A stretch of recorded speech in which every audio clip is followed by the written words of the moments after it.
Hello and welcome to The Explainer. For this one, we're doing a deep dive, kind of like a review, into this digital world called the 1.7 server. And here's the thing, we're not just looking at it like a game. No, we're going to treat it like a live social experiment, a place where a whole new society was basically born from scratch. So, let's just dive right in. This is the big question, right? It really gets to the core of how communities just pop up, how society emerges from, total chaos. And the cool thing is, on this server, we get to see it play out in real time.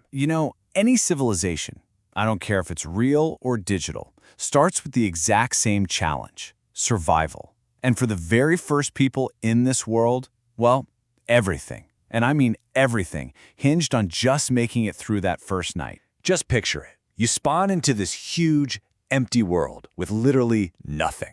Your one and only job, stay alive until morning. That first night is just this desperate scramble for resources, a mad dash against the darkness. And then, this happens. The very first act of civilization, it's not building a giant city. It's way simpler. It's just claiming a piece of land. It's one player looking at some random spot on a map and going, you know what? This is it.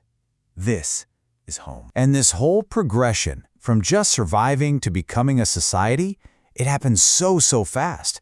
I mean, first you need safety, so you build a shelter. But then something else kicks in almost right away. Pride. People don't just build houses to hide in. No, they want to show them off. And that creates the very first social connections. It's that basic human thing, right? Hey, look what I made. You got to come see my place. Okay, so now you've got a bunch of houses and a bunch of people. What's next? Well, a whole new problem pops up. How do you organize all this? How does a random collection of huts turn into a real town, with rules and some kind of leadership? For Koblestad, which became the main town on the server, the answer was, well, it was something we'd all recognize. Democracy. I mean, instead of some big tough guy just taking over, these players decided to hold an election. They actually chose to vote for their leader. And boom, just like that, politics is born. All of a sudden, you've got 3 candidates, each with a totally different idea for where the city should go. And what's wild is seeing these real-world political ideas, like public safety, the economy, social programs, just emerge out of nowhere, so organically. So, you had candidate Swatsky. He was running on a classic law and order platform. His message was super simple. We need security, and we get it through strength. He even wanted to expand the city's land by taking over a nearby fort from this group they were calling the Danes. Then there was Mott. Now this guy was already the town's one and only police officer, so he stuck to what he knew. His whole platform was about improving public services. More cops, more lights to keep things safe, and better infrastructure like public farms and sorting systems. A really practical, down-to-earth kind of guy. And the third candidate, Knas, offered something completely different. Her whole focus was on social programs and, well, building institutions. We're talking about stuff like a rehab center for war veterans and writing up an official law book for the city. And the vote? It was decisive. Swatsky took it with a full 50% of the vote. He became the new mayor. The people of Koblestad had spoken, and they chose a future built on security and, well, expansion. But look, a society isn't just about politics, right? It's so much more.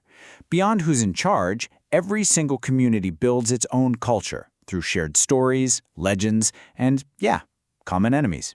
Every culture needs its ghost stories, and theirs started when some players spotted this mysterious figure way off in the distance. The rumor mill just went nuts. Everyone thought it had to be Herobrine, the legendary ghost of Minecraft. And here's the key thing. It doesn't really matter if it was real or just some kind of visual bug. What matters is that they all believed their world was haunted. They created their very own server-specific piece of folklore right then and there. But a good ghost story isn't always enough to really bring people together. Sometimes a society needs a good old-fashioned enemy. And so, a conflict was basically invented. The Koblestad Streetum Force was created to go to war with a threat they identified as Denmark. Now, this war was really just them fighting a bunch of zombie pigmen in the game's nether dimension, so it wasn't about actually conquering anything. but it served this huge social purpose. It brought the players together, gave them a common goal, and created this shared history of, struggle and heroism. And then, things get weird. It may be the most bizarre twist of all. They find a god. The players come across this super rare creature. It's a little baby zombie riding a chicken, and they start to treat it with this almost religious respect. Okay, this is where it gets absolutely fascinating for me. You have this completely random, kind of goofy game mechanic, and it gets turned into a real symbol of personal faith. Something that probably started as an inside joke becomes a real pillar of their unique culture. Just amazing. But a society isn't just built on war and ghost stories. It's also built on celebration, on having fun together. And this community, they totally got that. They started creating their own server-wide events just for the pure fun of it. Case in point, the Grand Gris Prix, a pig racing tournament. And we're not talking some simple little race, no. This was a whole production. It was a multi-stage event.